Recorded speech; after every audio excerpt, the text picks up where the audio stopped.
오늘 우리에게 주신 하나님의 말씀을 보겠습니다. 창세기 9장 8절에서 17절까지 말씀을 교독하겠습니다. 먼저 제가 8절을 보겠습니다. 그리고 하나님께서 노아와 그와 함께 있던 그의 아들들에게 말씀하셨습니다. 보라, 내가 너희와 너희 뒤에 올 너희의 자손과 언약을 세운다. 또한 너희와 함께 있던 모든 생물들, 곧 너희와 함께 있던 새와 가축과 모든 들짐승들, 방주에서 나온 땅의 모든 생물들과 언약을 세운다. 내가 너희와 언약을 세워 다시는 모든 육체가 홍수로 인해 멸절되지 않을 것이며 다시는 이 땅을 멸망시키는 홍수가. 하나님께서 말씀하셨습니다. 이것이 내가 나와 너희 사이에 또한 너희와 함께 있는 모든 생물 사이에 대대로 영원히 세우는 내 언약의 증표다.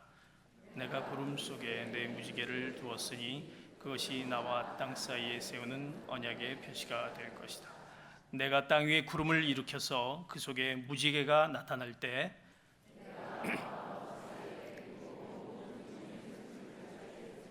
내 언약을 기억하겠다. 물이 홍수가 돼 모든 육체를 멸망시키는 일이 다시는 없을 것이다. 무지개가 구름 속에 나타나면 내가 그것을 보고 나 하나님과 이 땅 위의 모든 육체 사이에 세운 영원한 언약을 기억하겠다. 하나님께서 노아에게 말씀하셨습니다. 이것이 내가 나와 이 땅 위에 모든 육체 사이에 세운 언약의 표시다. 아멘. 사랑하는 하나님 아버지, 오늘도 주님의 음성 앞에 나왔습니다.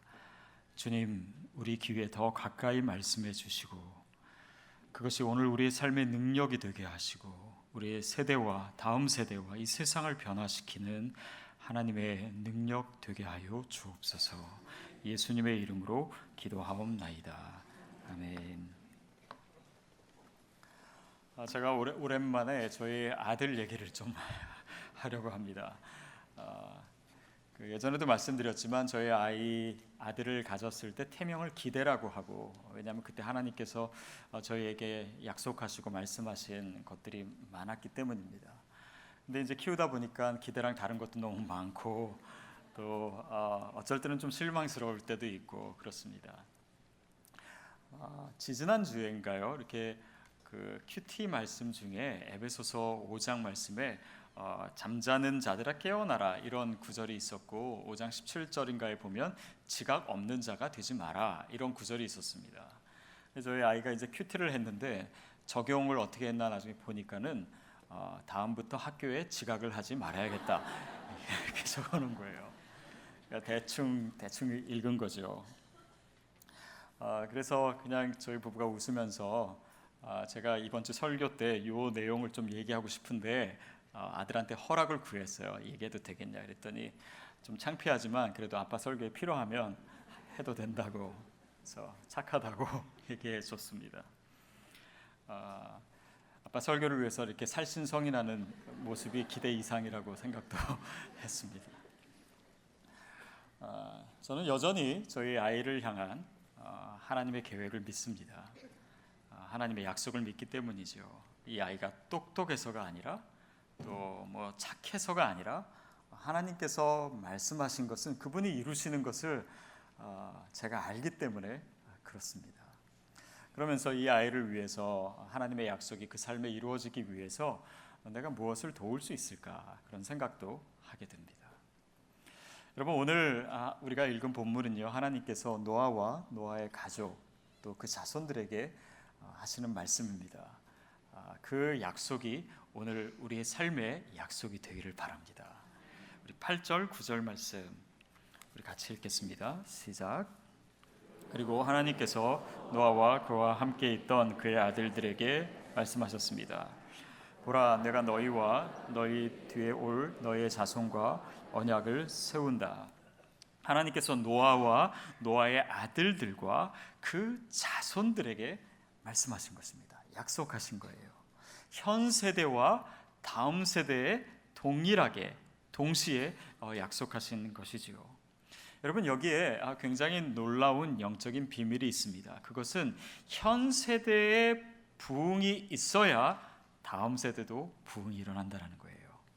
우리는 그냥 이 영적으로 피폐한 가운데 있다가 다음 세대에 뭔가 하나님의 역사가 일어나겠지. 아니요. 전 세대에서 철저하게 준비하고 회개하고 그 부흥의 불씨를 키워놔야 다음 세대에 하나님의 역사가 일어나는 것입니다. 이것이 우리의 삶에서도 그렇지만 중요한 영적인 원리예요. 북한 사람들이 하는 그 유행하는 이야기 중에 이런 얘기가 있대요. 어미 돼지가 살쪄야 새끼 돼지도 살찐다. 이것은 우리 뚱뚱한 자녀 있다면 여러분 때문이다라고 얘기하는 뜻은 아니고 부모가 잘 돼야 자녀도 잘 된다라고 하는 것이에요. 영적으로도 그렇습니다. 이사야 58장 11절 12절에 보면 하나님께서 이스라엘 백성과 그 다음 세대를 축복하시며 약속하는 구절이 있습니다. 우리 같이 한번 읽어볼까요? 시작. 여호와가 너를 항상 인도하며 메마른 곳에서도 내 영혼을 만족하게 하며 내 뼈를 견고하게 하리니 너는 물된 동산 같겠고 샘 같을 것이라. 내게서 날 자들이 오래 황폐된 곳을 다시 세울 것이며 너는 역대에 파괴된 기초를 쌓으리니 너를 일컬어 무너진 태를 보수하는 자라 할 것이며 길을 수축하여 거할 곳이 되게 하는 자라 하리라.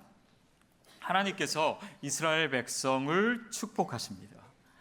너는 물된 동산과 같을 것이다.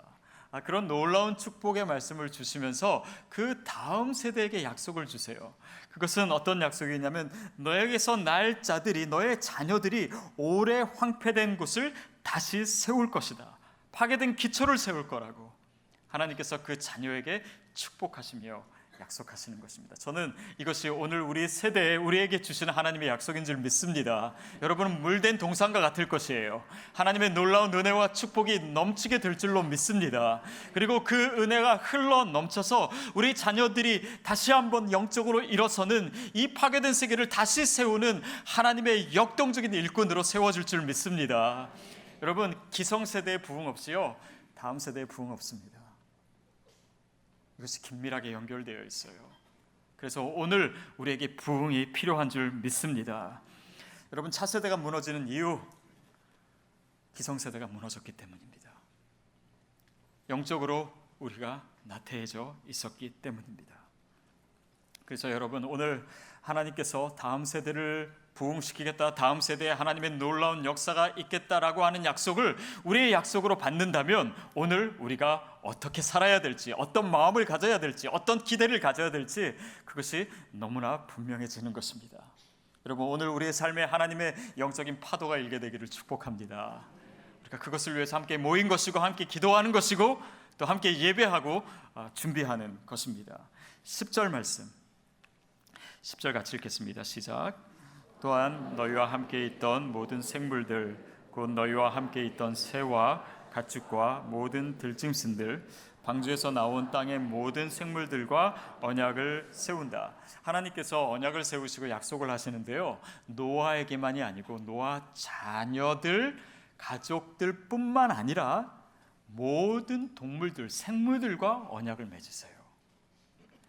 여러분, 이것은 놀랍지 않습니까? 왜냐하면 하나님의 약속, 하나님의 비전은요 어떤 한 개인만을 위한 것이 아니에요. 늘 우리를 향한 비전과 하나님의 약속은요 더 큰 공동체, 하나님의 나라를 향해 있습니다. 그것이 긴밀하게 또한 연결되어 있어요. 그래서 하나님의 약속은요 개인을 뛰어넘는 이 땅에서 이루어질 하나님 나라의 일이라고 하는 것이죠. 흔히들 요즘 크리스찬들이 역사의식이 결여되어 있다 이런 얘기합니다. 그 역사의식이란 뭐냐면 우리 믿는 자들이, 크리스찬들이 이 역사의 주체로서 하나님 나라를 확장하고 하나님 나라를 전하고 이 세상에 하나님의 주권을 다시 회복하는 일에 가장 중심에 서야 된다라고 하는 책임의식을 얘기하는 거예요. 그렇지 않고 오늘 나에게 하나님께서 어떤 일을 주실까, 무엇을 주실까, 하나님 나라와 상관없는 신앙, 그것이 우리의 믿음을 병들게 하는 것이에요. 거기에 이 시대와 다음 세대를 향한 소망도 없어지는 것입니다. 로이드 존스 목사님이 이런 이야기를 하십니다. 우리 자막으로 한번 같이 읽었으면 좋겠는데요. 하나님 나라에 대한 것입니다. 시작. 이 안은 열쇠는 하나님의 나라이다. 오늘날 문제는 사건들을 하나님 나라와 관계없이 그 자체로서만 이해하려는 것이다. 오늘 내 삶에 일어난 일들, 또 내 삶에 일어날 일들, 이 모든 것들이 다 내 개인적인 관점에서만 중요하고 중요하지 않고 좋은 것이고 나쁜 것이고가 아니라 하나님 나라의 관점에서 봐야 그것을 올바로 해석할 수 있다는 것이고, 하나님 나라의 비전 안에서 하나님이 나에게 말씀하신 것이 진정한 살아있는 주의 말씀이 된다라고 하는 것이죠. 여러분, 그래서 생각하십시오. 오늘 나에게 주신 하나님의 약속, 오늘 우리에게 주신 하나님의 음성, 오늘 내 삶에 있는 이 상황들, 사건들, 이 모든 것이 하나님 나라와 어떤 관계가 있냐라는 거예요. 마태복음 6장 33절에서 예수님이 이렇게 말씀하시지 않습니까? 너희는 먼저 그의 나라와 그의 의를 구하라. 그리하면 이 모든 것을 너에게 더하시리라고. 근데 우리의 관심은 그 나라와 그 의를 생각하지 않고 모든 것을 나에게 더해 주시리라는 것만 하기 때문에 이것이 하나님의 약속이 되지 못하는 것이에요. 여러분, 우리의 사업에 성공하는 것이 하나님 나라와 상관없는 일이 되지 않기를 바랍니다. 우리의 자녀가 잘 되고 좋은 학교에 가는 것이 하나님 나라와 가장 중요한 관계가 있게 되기를 축복합니다. 우리에게 주신 그 하나님의 약속, 그 진정성이 입증되기 위해서는 그것이 하나님 나라의 상관관계가 어떻게 되는가, 그것을 다시 분명히 알아야 된다라고 하는 권고의 말씀입니다. 우리 11절 말씀 시작.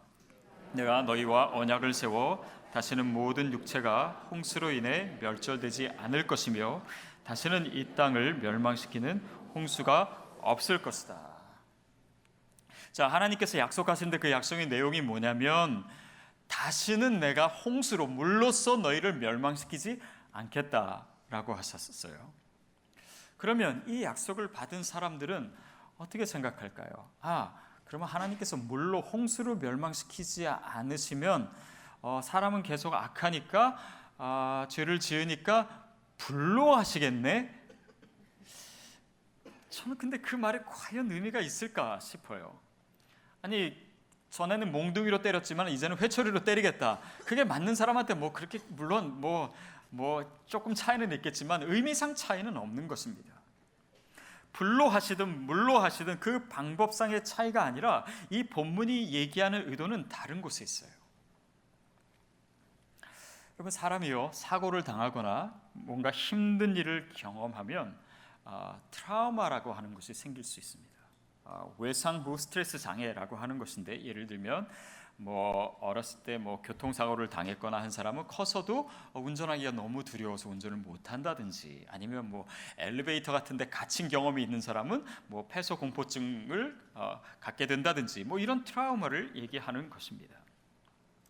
자, 근데 한번 생각해 보세요. 이 정도의 사건 가지고 트라우마를 갖는데 비가 내려서, 홍수가 내려서 온 세상의 생물이 다 죽는 그 사건 뒤에 사람들의 마음이 어땠겠습니까? 그리고 그 이후에 구름을 볼 때나 비가 내릴 때 사람들의 마음이 어땠을까요? 굉장히 큰 공포에 떨었을 것입니다. 하나님께서 또 이 세상을 홍수를 멸망시키지 않으실까? 또 우리가 잘못한 것이 있기 때문에 우리 다 죽게 되는 거 아닌가? 그런 트라우마에 시달리고 있었어요. 근데 그것을 하나님이 원하셨을까요? 물론 아닙니다. 여러분, 구름이 이렇게 일고 또 거기에 비가 내리고, 특별히 중동 지방에 있어서 이 비가 내린다고 하는 것은 그 자체로 좋은 축복입니다. 풀이 자라고 나무가 자라고 열매를 맺게 하는 그 물이 내리는데 그것을 보고 두려워할 수 한다면 정말 하나님의 축복을 축복으로 여기지 못하는 그런 왜곡된, 심각한 왜곡된 상태에 빠지게 되는 것이죠. 그러니까 하나님께서 그들을 축복하시고 약속을 주시고 그들의 삶을 선하게 인도하시는 데 있어서 먼저 그것에 대해서 그 문제를 해결하기를 원하시는 거예요. 그래서 내가 다시는 이 땅을 홍수로 멸망시키지 않겠다. 두려워하지 마라. 내가 너희를 위해서 계획한 것은 재앙이 아니라 축복이다. 하나님의 약속을 분명히 하시는 것이 필요했기 때문입니다. 여러분, 오늘 우리의 삶에도 또 우리의 자녀들에게도 트라우마가 있습니다. 몇 년 전에 한 설문조사에서 이 UCLA에 있는 한국 학생들, 한국계 학생들을 대상으로 조사했었는데요. 그들 중에요, 중학교부터 고등학교 시절 동안 교회에서 다툼이 일고 교회가 갈라지는 경험을 한 사람들을 조사해 봤는데 평균 2번씩을 경험한 거예요. 평균 2번씩. 교회에서 어른들이 싸우고 큰 소리를 지르고 분쟁을 하고 재판을 하고 얼굴을 붉히고 이런 것을 어린 나이의 신앙으로 그것을 본 것입니다. 여러분, 그것이 얼마나 큰 신앙의 상처를 남겼을지 부모들은 그 심각성을 잘 모를 수 있어요. 그렇기 때문에 아이들이 떠나는 거예요. 그렇기 때문에 고등학교 졸업하자마자 70% 떠나고 대학 졸업할 때까지 90% 아이들이 믿음을 떠나는 것입니다. 그 중에 대다수는 다시 돌아오지도 않아요. 여러분, 그 신앙의 트라우마를 가진 아이들에게 하나님 뭐라고 말씀하기를 원하실까요? 무엇으로 그 상처를 씻기를 원하실까요? 저는 하나님께서 이 세대의 그 다음 세대에게 하시는 말씀은 너무나 분명하다고 생각합니다. 이 땅의 교회를 내가 다시 세우겠다. 가장 아름다운, 가장 온전한 그런 무지개와 같은 그런 아름다운 교회를 내가 회복하겠다 라고 하는 약속이 이 시대에 절실히 필요한 때입니다. 그리고 저는 그 약속이 저와 여러분을 통해서 이루어져야 된다라고 믿습니다. 그것이 하나님께서 이 지금 노아 홍수 후에 약속하시는 의미 중에 가장 핵심적인 것이 아닌가 싶습니다. 자, 오늘 우리에게도, 우리 자녀들에게도 하나님의 약속이 필요합니다. 그럼 그것은 어떤 약속이고 또 그것을 어떻게 볼 수 있을까요? 우리 13절부터 15절까지 말씀을 읽겠습니다. 시작. 속에 내 무지개를 두었으니 그것이 나와 땅 사이에 세우는 언약의 표시가 될 것이다. 내가 땅 위에 구름을 일으켜서 그 속에 무지개가 나타날 때 내가 나와 너 사이에 그리고 모든 종류의 생물들 사이에 세운 내 언약을 기억하겠다. 수가 되어 모든 육체를 멸망시키는 일이 다시는 없을 것이다. 하나님께서 같은 말씀을 계속하고 계세요. 그러면서 그 표시 무지개를 볼 때마다 내가 이렇게 홍수를 멸망시키지 않겠다라고 하신 그 약속을 기억하시겠다라는 거예요. 여러분, 이것은 무엇일까요? 사람들은 우리가 그 이후의 역사를 보고 지금 세대를 봐도 계속해서 하나님의 심판을 자아내는 그런 우상숭배와 그런 죄악 가운데 있습니다. 그럴 때마다 만약에 하나님께서 심판해야지, 그리고 홍수를 내려서 또 멸망시켜야지 라고 하실래다가 무지개를 보시면서 참 내가 안 하기로 했지, 기억해야지, 이런 의미일까요? 그런 의미는 아닐 것 같습니다. 그렇다면 하나님께서 이 구름 속에 무지개를 두시는 의미는 무엇일까요? 그 어둠을 볼 때마다, 구름을 볼 때마다, 비가 내리는 것을 볼 때마다 하나님께서는 더욱더 확실한 약속을 자신이 아닌 자신을 통해서 우리에게 보여주고 싶으신 거예요. 하나님의 약속이 얼마나 확실한지, 우리에게 예비하신 것이 재앙이 아니로 승리요, 영광이요, 하나님의 그런 놀라운 계획이 있다는 것을 더 확실하게 우리에게 보여주고 싶어 하시는 거예요. 하나님이 그것을 기억하신다는 것을 우리로 하여금 기억하게 하는 것, 그것이 바로 구름 속의 무지개입니다. 요한복음 16장 33절에 예수님께서 이렇게 말씀하시죠. 세상에서는 너희가 환난을 당하나 담대하라, 내가 세상을 이기었노라. 여러분, 이 땅에 구름이 있을 때, 우리 삶에 어둠이 밀려들 때, 어려움이 있을 때, 환난이 있을 때, 그럼에도 불구하고 우리가 소망을 가질 수 있는 이유는 내가 세상을 이기었노라 라고 말씀하신 예수님의 약속이 있기 때문인 줄 믿습니다. 그분의 십자가가 있었기 때문에, 그분의 부활이 있었기 때문에, 그분이 우리에게 승리를 약속하셨기 때문에 우리가 어떤 어둠 가운데서든 절망하지 않고 실망하지 않고 소망을 붙들 수 있는 것이죠. 그래서 하나님께서 약속하시는 거예요. 여러분, 오늘 우리가 읽은 본문에요, 하나님의 언약이라는 말이 우리말에는 8번, 히브리어에는요 7번 나옵니다. 완전수예요. 계속해서 말씀하신다는 거예요. 왜 의심하지 말라고, 구름이 있어도 어둠이 있어도 환난이 있어도 그 승리를 의심하지 말라고 내가 약속한다 계속 말씀하시는 거예요. 그 약속이 얼마나 확실한 것인지 우리에게 보여주시기 위해서입니다. 여러분, 그 약속을 믿으십니까? 우리 삶에 하나님의 약속이 분명히 있습니다. 이 시대를, 다음 세대를 향한 하나님의 약속, 하나님의 영광과 회복과 승리의 약속도 너무나 확실하게 우리에게 주어진 것이에요. 하나님께서 하실 것입니다. 그분이 약속하셨기 때문이에요. 다시는 심판이 없을 거라고, 다시는 홍수로 멸망시키지 않을 거라고, 내가 내 백성을 진정 하나님의 백성으로 세울 거라고, 그 하나님의 열심과 하나님의 의지가 이 약속 가운데 고스란히 들어있는 것입니다. 여러분, 우리는 하나님의 약속을 생각하면서도 하나님께서 오늘 나에게 이 말씀을 주셨지, 또 전에 나에게 말씀을 통해서, 설교를 통해서, 또 상황을 통해서 주신 하나님의 약속을 붙들며 살아갈 것입니다. 그런데 때로는 의심해요. 과연 이 약속이 분명한 것인가? 과연 이 약속이 이루어질 것인가? 여러분, 그것이 우리의 현실보다도 더 확실한 하나님의 말씀이라면 우리가 어떤 근거로 그 약속을 하나님의 약속으로 가질 수 있습니까?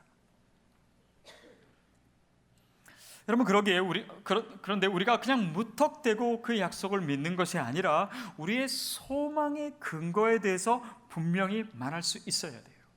사도 바울이 권면했던 것처럼 우리에게 소망의 이유를 묻는 자에게 그 이유를 분명히 대답해 줄 수 있는 그 설명을 가지고 있어야 된다라고 하는 것입니다. 여러분에게는 무엇입니까? 우리 삶에 있었던 그런 좋은 일들일까요? 아니면 어려운 일 있으면 하나님의 약속은 없어지는 것일까요? 오늘 내 안에서, 내 삶 속에서 찾을 수 있는 증거는 과연 무엇입니까? 여러분, 그것이 어떤 면에서 증거일 수도 있습니다. 그러나 가장 궁극적인 근거요, 증거는요, 예수 그리스도입니다. 그분께서 죽음을 이기시고 승리하신 거예요. 그분께서 부활하신 것입니다. 그분께서 부활하셨기 때문에 그 부활의 사건은 예전에 2000년 전에 있었던 역사적 사건일 뿐 아니라 오늘 그것이 그리스도와 연합된 우리의 사건들인 줄 믿습니다. 우리 삶에 십자가가 있다면 걱정하지 마십시오. 그 뒤에 부활이 있습니다. 하나님의 승리와 영광과 약속이 이미 예비되어 있어요. 그것을 믿는 것이 부활의 신앙이고 저와 여러분이 가지고 있는 복음에 대한 믿음인 줄 믿습니다. 그래요, 그 복음이에요. 그렇기 때문에 복음은 모든 세대에 있어서, 모든 사람에게 있어서 하나님의 승리를 약속하는 계시입니다. 그것이 근거예요. 그거 외에 다른 궁극적인 근거가 있는 것이 아닙니다. 베드로전서 1장 3절에서 이렇게 얘기합니다. 시작. 우리 주 예수 그리스도의 아버지 하나님을 찬양합니다. 하나님께서는 그분의 풍성하신 긍휼을 따라 우리를 거듭나게 하시고 예수 그리스도를 죽은 사람들로부터 살리시어 산 소망을 얻게 하심으로, 보십시오. 우리에게 어떻게 소망이 생겼어요? 예수 그리스도를 죽은 사람들 가운데 살리시어 우리가 산 소망을 얻게 되었다라는 거예요. 우리가 지금 가지고 있는 이 소망의 근거가 예수 그리스도의 부활에 있다라고 하는 것입니다. 그렇기 때문에 우리는 여전히 우리의 미래가 영광스러울 것이라고 얘기할 수 있습니다. 그리고 또한 무엇을 근거로 이 가혹한 현실을 가운데 희망을 가질 수 있는가에 대해 그 질문에 대한 대답이 바로 거기에 있는 것이죠. 여러분, 하나님은요, 약속하시는 분이세요. 그리고 그분은 약속하셨고 그 약속의 성취가 누구십니까? 예수 그리스도예요. 그렇기 때문에 그 복음이 오늘 우리의 삶의 승리의 근거가 되는 줄로 믿습니다. 17절 말씀 시작. 하나님께서 노아에게 말씀하셨습니다. 이것이 내가 나와 이 땅 위의 모든 육체 사이에 세운 언약의 표시다. 이것이 내가 세운 언약의 표시라는 거예요. 무지개를 보시면서. 여러분, 하나님의 약속은요, 특별히 오늘 주어진 노아에게, 또 노아의 자손과 그 모든 피조물들에게 주어진 약속은요, 굉장히 일방적인 약속입니다. 하나님께서 내가 이렇게 하겠다라고 하는 것을 계속 얘기하세요. 오늘 읽은 본문에 하나님이 내가 하겠다, 나의 그 대명사를 8번 사용하세요. 인간에게 어떤 것을 요구하시는 계약이 아닙니다. 네가 그렇게 해야지 내가 이렇게 할 것이다, 그런 약속도 아니에요. 하나님이 전적으로 그분의 주도하에서 이 역사를 이끄시겠다라고 하는 것입니다. 다시 말하면 이 약속이 이루어지는 데는요, 변수가 없다라고 하는 것입니다. 확고함을 얘기하는 것이에요. 여러분, 하나님의 승리의 약속은 우리가 복음을 통해서 알듯이 이미 예수 그리스도를 통해서 이루어졌습니다. 그렇다면 그 약속을 믿는 우리의 삶에 다음 세대에 하나님의 분명한 약속은 무엇입니까? 이 세대를 향한 하나님의 뜻이 이루어질 것입니까? Yes! 하나님께서 분명히 이루실 것이에요. 그렇다면 여러분, 다음 세대에도 하나님의 부흥이 분명히 일어날 줄로 믿습니다. 이것은 너무나 확실해요. 여러분, 이 말씀을 우리가 하나님의 약속으로 붙들고 있는 한 다음 세대 결코 무너지지 않습니다. 여러분, 생각해 보세요. 이렇게 말씀하신 하나님이 다음 세대를 무너지게 놔두시겠어요? 아니에요. 하나님이 전적으로 이끄실 거예요. 이것은 하나님의 자존심이 걸린 일이에요. 하나님의 역사예요. 하나님이 만드신 세상입니다. 그렇기 때문에 하나님께서 분명히 이루어 주실 줄 믿습니다. 그렇다면 다음 세대에 그런 리바이벌이 일어나기 위해서 이 세대에도 하나님께서 부흥의 역사를 주실 줄로 믿습니다. 여러분, 우리 자신이 그 하나님의 약속 가운데 서 있는 사람이라고 하는 믿음의 확신이 필요해요. 여러분, 그러면 우리는 다시 생각합니다. 그러면 우리 자녀는 분명히 이 약속은 오늘 그것을 듣고 있는 저와 여러분, 이 세대뿐만 아니라 이 다음 세대에도 주는 약속인데, 다음 세대에도 분명한 약속이 있을까요? 물론입니다. 하나님의 약속이 있어요. 그런데 예수 그리스도가 마치 그 약속의 증표로 무지개처럼 우리에게 나타나셨듯이 오늘 우리의 자녀들에게도 그 예수 그리스도를 보여주는 표시가 있어야 돼요. 무엇입니까? 그것이 바로 저와 여러분이에요. 여러분, 우리 자녀들이 하나님의 살아계심을 볼 수 있는 그 증거, 그 표시, 그것은 부모입니다. 이 세대예요. 이 세대의 교회입니다. 그것을 보지 않고 어떻게 그들이 하나님의 약속을 볼 수 있겠습니까? 트라우마 가운데 있는 그들에게, 이제는 복음을 들어도 거부감이 생기는 그 세대에, 아니 그들이 교회에서 그런 어려운 일을 당하지 않았다고 할지라도 이 세대 자체가 이런 복음에 대해서 트라우마 가운데 있는데 그들에게 하나님께서 하나님의 약속을 보여주시기를 원하시는 거예요. 그것이 바로 저와 여러분인 줄 믿습니다. 소망의 증거예요. 그 역사적인 책임이 저와 여러분에게 있는 것입니다. 여러분, 짙은 구름과 같은 시대입니다. 이 세대에 하나님이 살아계시다고, 복음이 지금도 이 세대의 여전히 해답이라고, 다시 한번 이 세대를 일으키시고 소망을 이루시는 그 하나님의 약속을 보여줄 수 있는 사람이 필요합니다. 그런 교회가 필요합니다. 그 증거가 필요합니다. 그게 노아의 방주예요. 그것이 희망의 방주입니다. 건물이 아닙니다. 희망의 증거는 건물이 아니에요. 저와 여러분입니다. 우리의 삶을 통해서 그 하나님의 약속을 우리 자녀들에게 보여주지 않는 한 이 부흥의 역사는 이어지지 못할 것입니다. 그러나 하나님이 분명히 말씀하셨기 때문에, 하나님이 분명히 약속하셨기 때문에 저와 여러분을 어떻게든 하나님의 약속의 증거로 만들어 주실 줄 믿습니다.